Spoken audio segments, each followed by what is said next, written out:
point, let's talk a little bit about selecting multiples.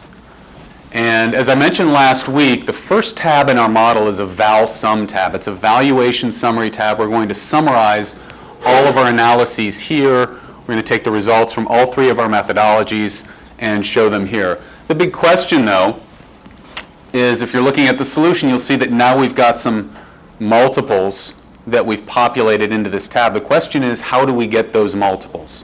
So that's what we're going to talk a little bit about today to start off the class. And I think one good way, another way of asking that question, a different way of asking that question rather, is to say, why do these companies vary so considerably in terms of how they're valued multiple-wise?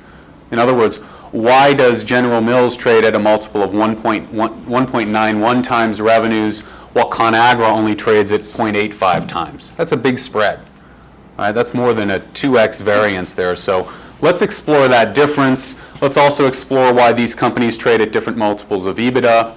As we explain that, it's going to become more clear why we've selected the multiples we have in valuing our company A. All right, so what we're going to do is we're going to talk about a number of these different multiples.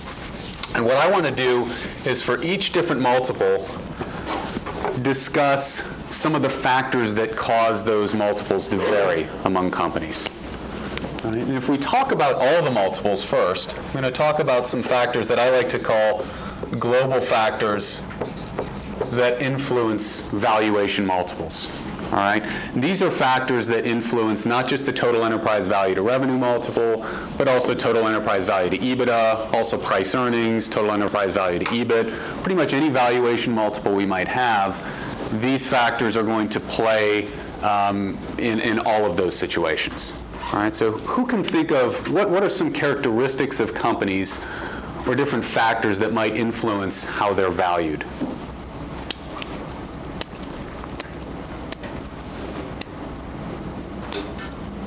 All right, we talked about it last week. What about the notion of growth? Remember we mentioned last week Wall Street values growth.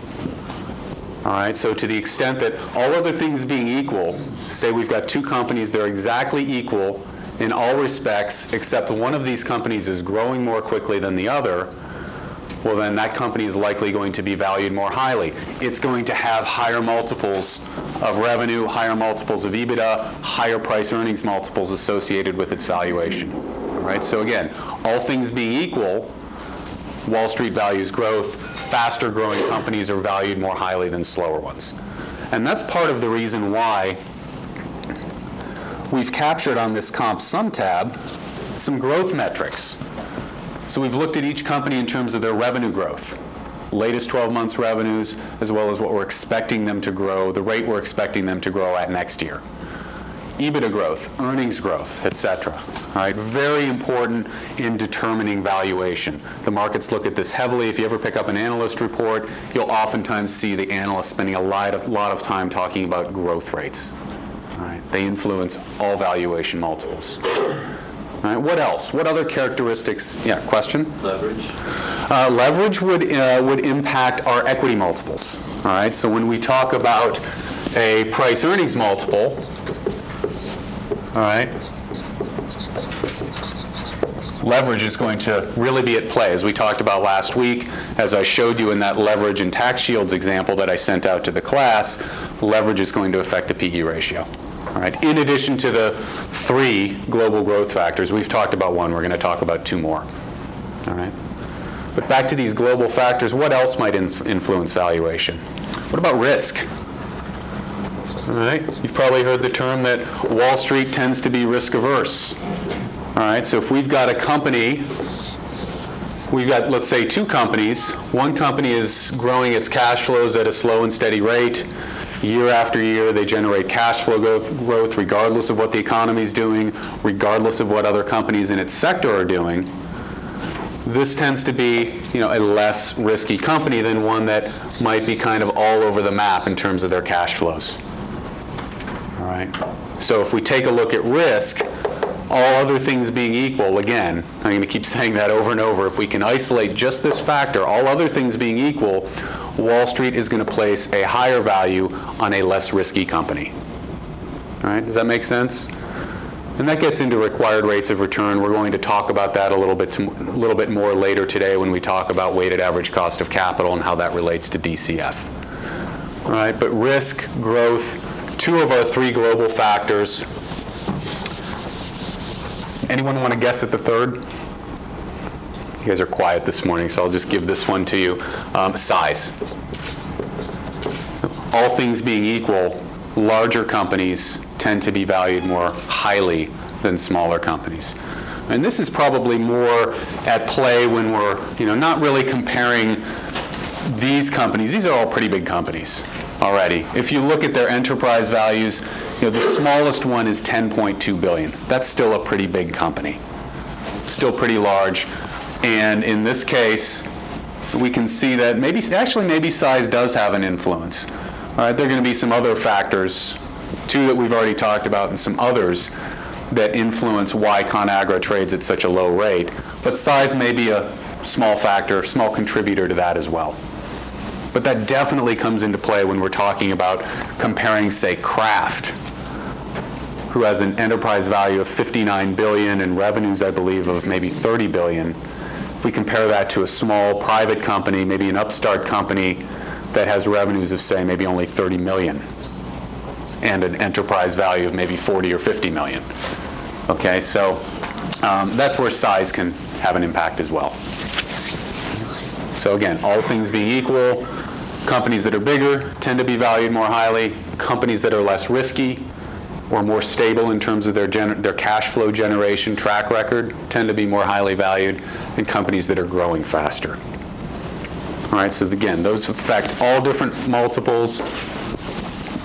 Let's talk now, though, a little more specifically about, say, a total enterprise value to revenue multiple. Enterprise value to revenue multiple, again, getting back to the question, why is General Mills trading at 1.9 times revenues, ConAgra trading at only 0.85x? What might be a key factor in determining that difference in terms of the total enterprise value to revenue multiple? There's really only one that I'm looking for, one specific factor. Anybody know what it is? What about profits, profitability? That is, for every dollar of revenue generated by, say, General Mills, the market is going to expect General Mills to generate more profitability on a relative basis than ConAgra. Right? And we can see this played out in their margins. So if we look, and this is why we're capturing these margin data down here in the bottom of this table, is to provide for more comparison between these companies. And if you take a look at these revenue multiples, and then you contrast those with profit margins, you'll see that ConAgra, being the least profitable company of the five, pretty much across the board in terms of their EBIT margins, their EBITDA margins, and their net margins, well, then it starts to make a lot more sense why they're valued so lowly in terms of their total enterprise value to revenue multiple. For every dollar of revenue ConAgra generates, they're going to send less to the bottom line than any of these other companies. They're going to retain less at the EBIT or the EBITDA level than every other one of those companies. Make sense? And it's not a perfectly linear relationship. That is, if you line these five companies up in terms of their profitability, the revenue multiples won't track exactly, but there's a pretty strong correlation. All right, so if we take a look at a company like Kraft, Kraft is the valued kind of next highest in terms of their revenue multiple, and they're pretty much the next highest in terms of profitability. Their EBIT margin is 12.5%, their EBITDA margin is 14.8%, their net margin is 6.7%. Right, so they're valued at this using the second highest multiple of revenues, right, then kind of on up from there. General Mills doesn't tend to be, they're not the absolute most highly profitable company of the three, but they're pretty close. Okay, they're pretty close in terms of their EBIT, especially their EBITDA margin, they're right up near the top. Their net margin, they're right up near the top as well. All right, so it doesn't hold perfectly. Again, some other factors are probably at play here as well. But when you start looking at these different metrics, growth metrics, profitability metrics, size, risk, et cetera, we start to make a lot more sense about why certain companies are valued more highly than others. Does that make sense so far? All right, so we've talked about these global factors. These affect all of our multiples. We've talked about the total enterprise value to revenue multiple, primarily affected by profitability in addition to these three. Let's talk a little bit about the TEV to EBITDA multiple.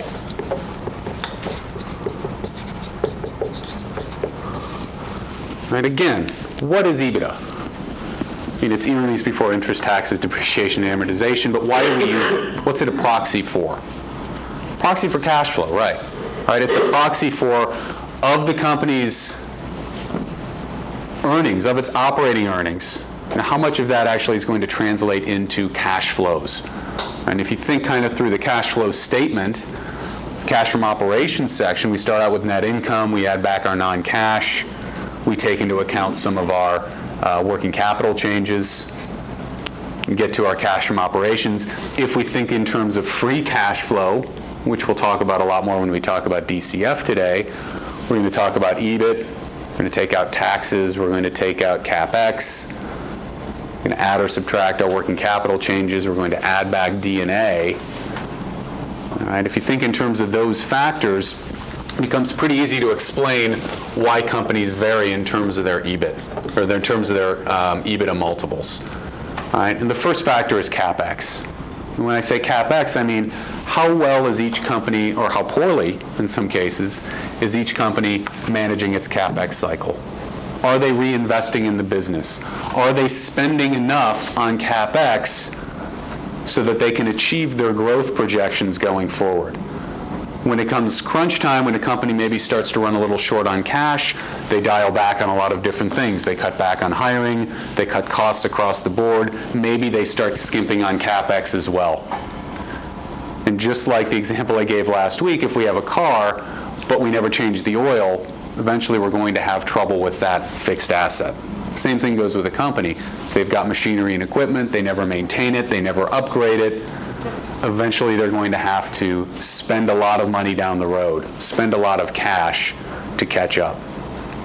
So when we take a look at the EBITDA multiple, again, EBITDA being a proxy for cash flow, CapEx being a key component of our cash flow calculation, company's CapEx spending relative to its revenues is going to be pretty important. Okay, and this one's a little tough to see playing out right here. We're only capturing LTM CapEx as a percentage of revenue. Probably want to go back and look at that historically and compare each company to the overall industry. And analysts tend to do that, you know, in more detail in their analyst reports. They'll talk more about capital spending in some cases. Again, all of these factors, I would use the caveat, all other things being equal. If we can look at these items in isolation, then we can get a sense for why they are valued differently. So another item that can cause variability between companies' total enterprise value to EBITDA multiples, working capital. How well or how poorly does a company manage its working capital? That is, does it collect its receivables more quickly than its competitors? Does it turn its inventory more quickly than its competitors? Is it able to stretch its payables longer than its competitors? Okay, remember we talked about this a little bit last week. We're going to spend a lot of time, we're going to spend some time talking about it today, a lot of time talking about it tomorrow. But the more quickly a company can turn over its working capital assets, the more cash it's generating. The more cash it's generating sooner, that drives value, especially in a DCF model, as we'll see later. All right, so companies that collect their receivables more slowly, maybe they've got some obsolete inventory, they can't turn it over as quickly, that ends up being a use of cash. It ties up a company's cash flows. Does that make sense? So again, all other things being equal, companies that manage their working capital cycle more effectively tend to be valued at a higher multiple of EBITDA than others. Also, not something we can really see played out based on the metrics we've captured and summarized, but analysts take a look at this as well. We can capture receivable turnover, we can capture inventory turnover, we can calculate those pretty readily if we want to. And then the last item, management. How strong or how weak of a management team does each company have relative to its peers? All right? And all things being equal, what would you think? Do you think a company with a better management team should be valued more or less highly than a competitor with an equally or with a worse management team. Again, all other things being equal.